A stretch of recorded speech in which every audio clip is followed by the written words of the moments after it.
Hi there, it's Llarold, and today I'm putting out an updated complete guide on how to play Brewmaster Monk in patch 8.2, including going over all the new stuff that's been added in the patch. I'll start out this video by covering the pros and cons of Brewmaster, then move on how to play, spec, and gear, finally finishing up with 8.2's new essence system.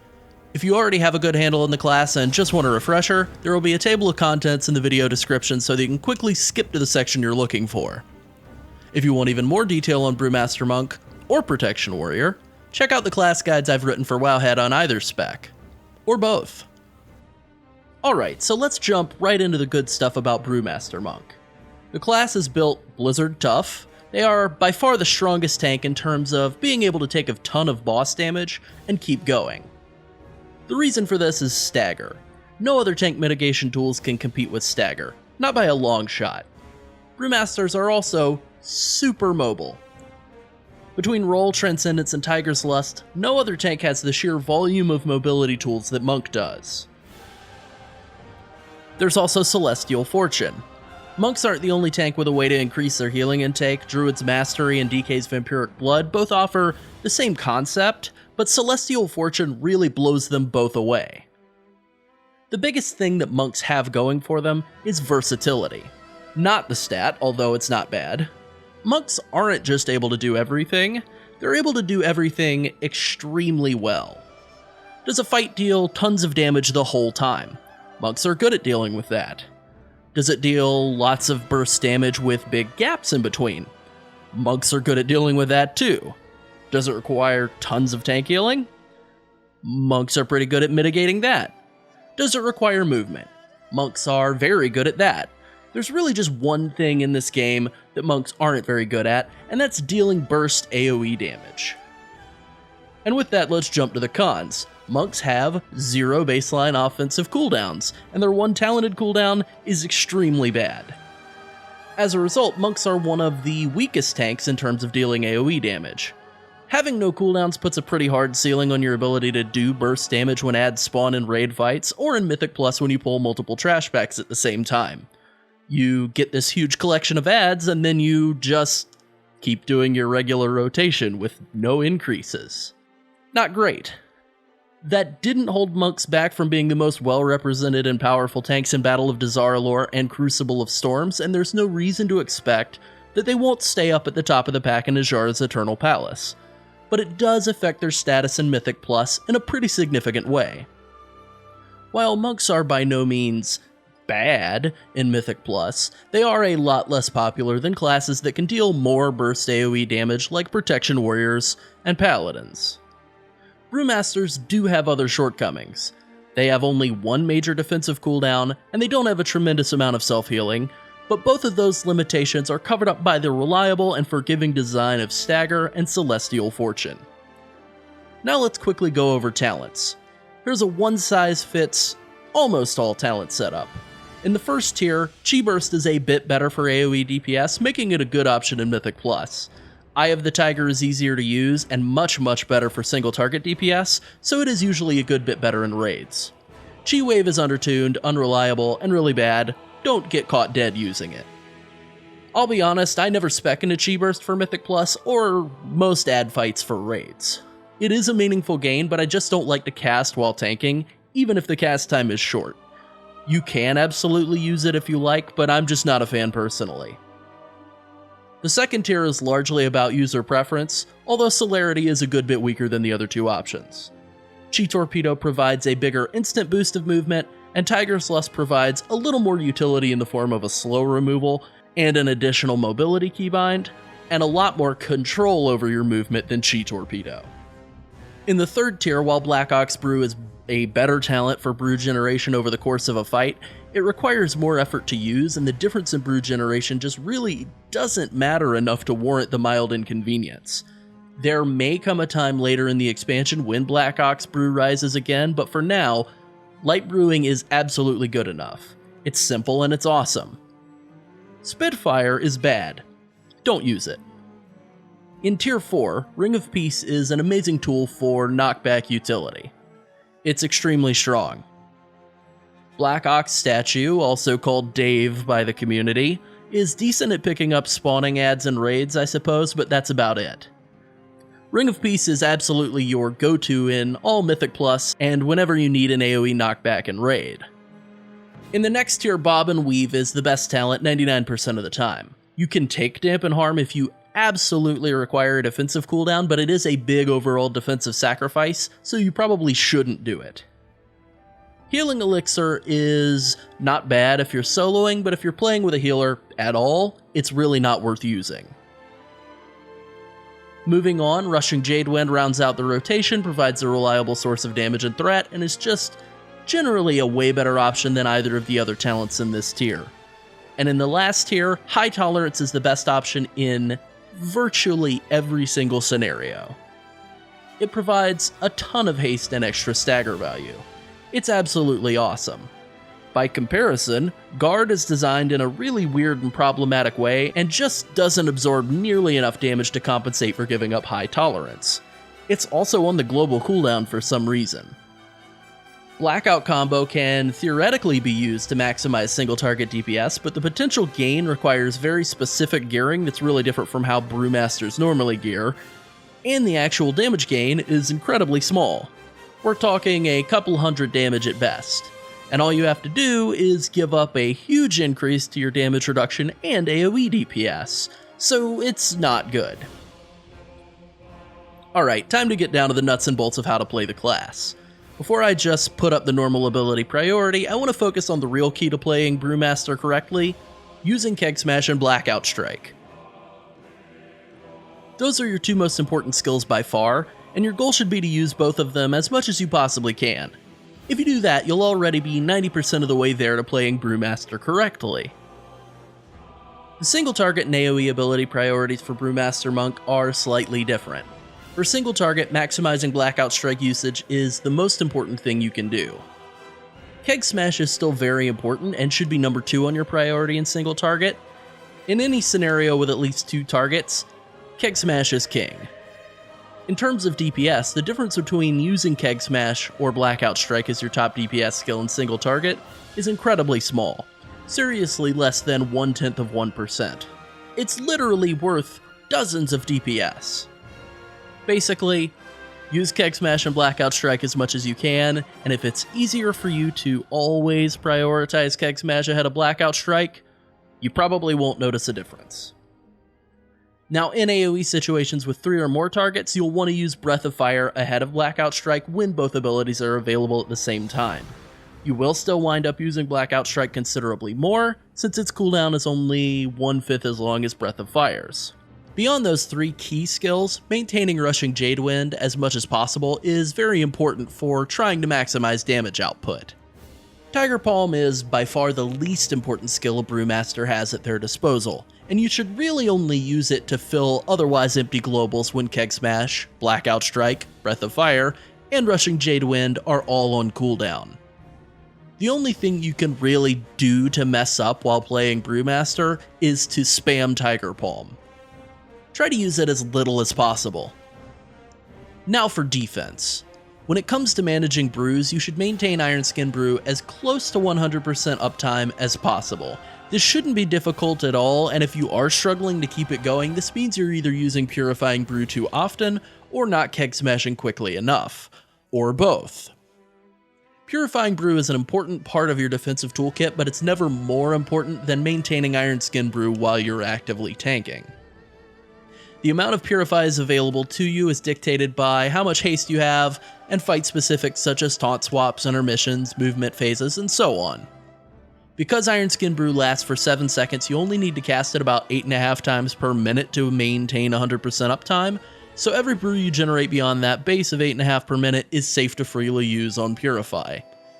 The best rule of thumb for using Purifying Brew is just to cast it whenever your stagger gets pretty high. I realize that sounds too simple, but it's true. Every raid fight and every dungeon trash pack has a different damage profile, and you kinda just need to play around with them a bit to get a feel for the rhythm of when is best to purify. Now let me go over Monk's limited self-healing tools. When you cumulatively take your full health and damage, you generate a Gift of the Ox Orb. That damage taken is counted pre-stagger. Basically, the more damage you take, the more healing spheres you generate. In terms of how to use them, all you have to do is walk over them to heal, Tons of free healing with no GCDs whatsoever. You can also use Expel Harm as a snap heal when orbs are out of your reach, but you don't generally want to rely on it as much as picking up the orbs with your feet. Using Expel Harm with 5 orbs is a DPS increase over using Tiger Palm. That's not really something you should game around or try to endanger your health to pull off. It's more of a Galaxy Brain 10,000 IQ parsing move to increase your DPS by a couple dozen points. Finally, Fortifying Brew and Zen Meditation are Monk's 2 base defensive cooldowns. Zen Med is only really useful for mitigating 1 hit from a super telegraphed boss ability every 5 minutes, and you definitely shouldn't try to use it under most circumstances since it will break the moment you're auto-attacked. Fortifying Brew is simpler and very strong. It's a shield wall, you just want to use it when you're about to take tons of damage so that you don't die. That's kind of it. Now let's get on to gearing. Here is the stat priority for Brewmaster Monks. The rule of thumb for gear upgrades is pretty simple. Item level is more important than stat budget on armor. If an item is a 5 item level upgrade, it's probably worth wearing even if the secondary stats are worse. If you want to be absolutely sure, using the Simulation Craft add-on in raidbots.com is extremely helpful, and I can't recommend it highly enough. This will only help you nail down what maximizes your DPS, but that's okay. In general, going for the highest total item level is what will maximize your defenses in this expansion. The only exceptions to all of this are rings and trinkets. Trinkets are obviously very different pieces of gear that need to be evaluated on a case-by-case basis, and because rings don't have agility or armor, you should try to wear rings that give you as much crit and versatility as possible. Just be sure you're not giving up a bunch of item level to do it. Haste has been pretty severely undervalued by monks in this expansion due to basically being a worthless stat in Legion. While it's generally one of the weaker stats for Brewmasters, it's really not bad anymore. There is also a decent chance, depending on the class's Azerite Essence, that it could become the best overall stat. I think it's also worth mentioning that Mastery is pretty consistently overvalued by the monk community because it's the best overall damage reduction stat for monks, and that does make it good. The reason I put it below crit and versatility is that ideally you'll be getting 800 to 1200 Mastery from your Azerite traits in the form of Training of Llarold. As a result, the Mastery on your gear is going to experience some pretty noticeable diminishing returns, which would push it from being a top level stat down to kind of the bottom of the pack. Versatility's pretty basic. It's just a good offensive and defensive stat. Crit's really not that complicated either, and thanks to Celestial Fortune, it will dramatically decrease the amount of healing necessary to keep you topped off. Your healers will absolutely notice and appreciate it if you prioritize crit, and that will show up on the damage meters as well. Now, while we're on the subject of gear, let's move on to Azerite traits. Let me start off by saying that while Gem Hide is still nice, it has dropped off a bit in terms of overall defensive power for Brewmasters, just as a result of item levels rising throughout the expansion. Rather than cover all of the traits Brewmasters have available, let me go over the good ones, and just offer up a blanket statement that the rest of them are all really bad. First and foremost, Training of Llarold provides a humongous amount of mastery per rank and will significantly reduce your damage intake, while also significantly increasing your damage output. It's a great trait, and you should try to get 3 points in it if possible. At least 2 ideally. Elusive Footwork is another good defensive trait. It provides a small single target damage increase and a good increase to your active damage reduction through Blackout Strike. It even has synergy with the mastery granted by Training of Llarold, which is pretty good. You only need 1 point in Elusive Footwork. Boiling Brew causes your Breath of Fire dot to spawn healing spheres at a rate of 2.5 per minute. This is an excellent increase to your self-healing and a trait that's absolutely worth having. This is another trait you only need 1 point in, and it's available in the Engineering Azerite Helm, which is an outstanding piece for maximizing your AoE damage. Just as an aside, I can't recommend Engineering enough as a profession. It was the best profession during patch 8.1, and now that all of the other profession-crafted gear is being reduced by 5 item levels and given a free socket in patch 8.2, Engineering is looking even better. Last up is Straight No Chaser, which is a good defensive trait that can provide a decent increase to your armor and your brew generation. Unlike the 3 previous traits, it's not a strict requirement, but it's not bad if you're looking to maximize your defenses. It is, for whatever reason, exclusive with Gem Hide. I don't know why Blizzard didn't put this trait on any pieces that have Gem Hide, but they didn't, so that's kind of lame. Finally, if you're looking to maximize your damage proc traits are a really good way to go. This holds true in the second ring, where there are a few defensive traits that are decent and some good stat traits, but I'm generally a much bigger fan of damage procs whenever possible. Heed My Call and Gut Ripper are basically the 2 best middle ring traits. In the inner ring, there are really only 2 traits that are particularly good. Gem Hide is still a significant boost to your damage reduction through armor, and Impassive Visage is a really versatile, reliable trickle of self-healing. It can proc from stagger ticks, which is pretty awesome. Now let's move on to trinkets. First off, the diamond-laced refracting prism from Opulence is the only good defense-first trinket in BFA. I don't know why the rest of them are all so bad, but they are, and this one's still good. Its absorb shield scales with haste, versatility, and crit for brewmasters.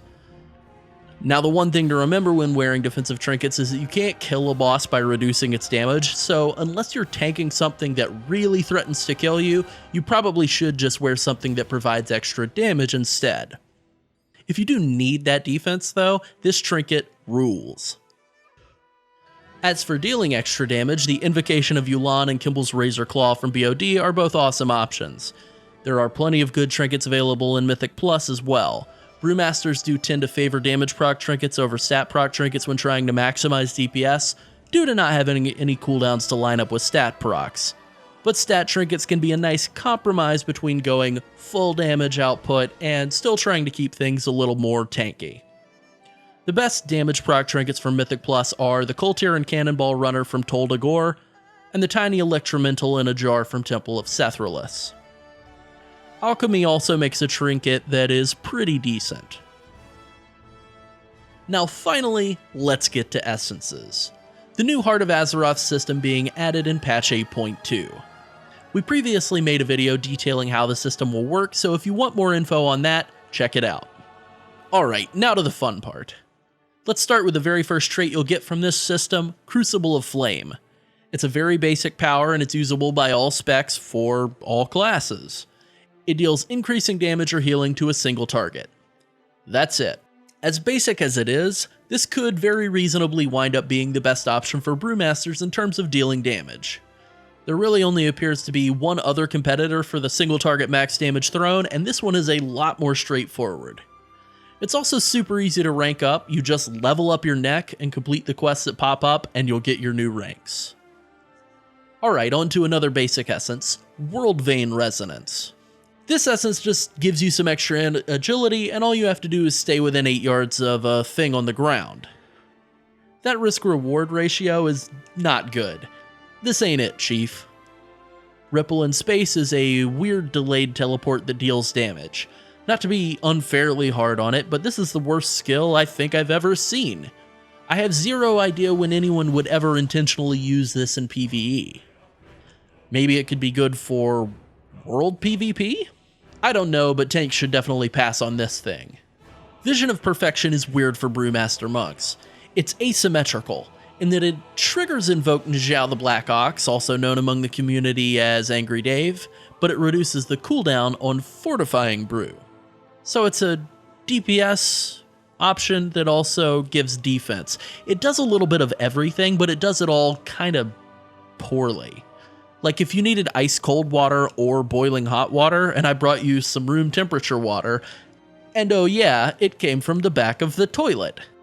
Memory of Lucid Dreams grants you extra energy regen, and the miner is a 15% chance to return half of any energy you spend. Energy is basically a worthless resource to brewmasters. You should never, ever be out of energy if you're playing the class correctly, so this is worthless. Conflict and Strife is the last of the role-agnostic Azerite Essences, and it comes from rated PvP. This unfortunately means it won't be available until the next season of WoW PvP starts, 2 weeks after the patch launch occurs. It's also possibly the best Brewmaster Essence for maximizing damage output. It gives permanent access to Hot Trub, which deals 30% of purified stagger damage as fire damage split among all enemies nearby. The community is still figuring out the math on this trait, and it's basically the only option other than Crucible of Flames that stands to be a significant DPS increase in single target. In patch 8.2, Hot Trub does split the damage it deals among all targets evenly, so it won't be any more powerful in AoE than it is in single target, aside from the fact that AoE packs tend to deal more damage than individual mobs. At this point, it has a damage cap of 20% of your health, so degenerate behavior such as sitting down to force taking crits should not be a useful way to increase your DPS.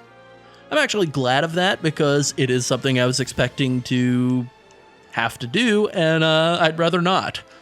That being said, if this trait does pan out as the best offensive option for Brewmaster Monks, I would absolutely expect it to change the way that the class gears, dramatically increasing the value of haste since generating more purifying brews would be a direct damage increase. This is by far the most exciting addition to Monks in this patch, and really one of the most exciting additions to Monks in a long time. It could seriously change the way the class gears and is played. Now on to the tank-specific essences. Azeroth's Undying Gift is a very simple defensive cooldown. It comes from the new Eternal Palace raid, so it won't be available for the first 2 weeks of patch 8.2. This power is good but not great. But if you find yourself needing a defensive cooldown for raids, this is going to be the best one offered by Essence powers. Anima of Life and Death is sort of a third place finisher among the DPS essences. It's a pretty long cooldown for an AoE damage skill, and the healing and max health it provides are nice but not a huge deal. If you played Brewmaster in Legion, it kind of feels like Exploding Keg, except you're the keg. Overall, I like this power a lot, and I think it may get some use in Mythic Plus. It probably won't be a top tier option for monks, but I could see it outperforming Crucible of Flame and Conflict and Strife in AoE situations since it does scale with target count. It also will not be available until Mythic Dungeons Season 3 starts, 2 weeks after the patch comes out. Aegis of the Deep is not a good essence. It has been buffed since I started working on this video, and I would expect more buffs in the future, but flat damage reduction is just not great in general. You really need to be taking a lot of small hits for it to have much impact. For tanks with really low armor values, it is considerably worse, and monks have the lowest armor values of any tank. So this power is not good. Nullification Dynamo has a very decent minor power. It's not crazy, but it is good if you need magic damage mitigation. The major power, however, is undertuned. The cooldown is hilariously long, and it's on the global cooldown, which is ridiculous. This is basically a much worse version of Anti-Magic Shell. No thanks. And last among the tank essences, it's Sphere of Suppression. This has been radically revamped since earlier in the PTR when it was the most overpowered tank bonus we've ever seen, and that's kind of a shame. Now the minor power grants a reactive slow and a decent little boost to haste and move speed. It's not bad, but it's not really all that big of a deal either. The move speed slow, move speed increase, and 25% attack speed slow from the major can all be a useful defensive cooldown in Mythic Plus, and I definitely think that this could get some use as a really powerful kiting tool for high-level Mythic dungeons, especially on weeks with teaming, necrotic, fortified, that kind of thing. Beyond those situations, I don't think it's a super useful option. It really will depend on whether the attack speed slow applies to raid bosses or not. If it does, that's pretty good. If it doesn't, it's not. This essence is earned from unrated PvP. As such, I believe it will not be available until the new PvP season launches 2 weeks after the patch goes out, but I'm not 100% on that. So just to recap, Conflict and Strife and Crucible of Flame look like the two best DPS options for monks. Anima of Life and Death is behind them, but could be a better option for all-out AoE. Azeroth's Undying Gift is basically the only major defensive power that's going to be good in raids, Sphere of Suppression could be useful for kiting in Mythic dungeons, and Nullification Dynamo's minor power could be decent anytime you need to mitigate spell damage, but the major power attached to it is not very good. Everything else looks pretty unappealing. With Ajura's Eternal Palace and Mythic Dungeon Season 3 coming soon, we have some cool ideas for videos to do, but if there's anything you'd like to see, we'd love to know. Stay tuned for more Patch 8.2 content, and as always, please like and subscribe. Thanks for watching. Bye.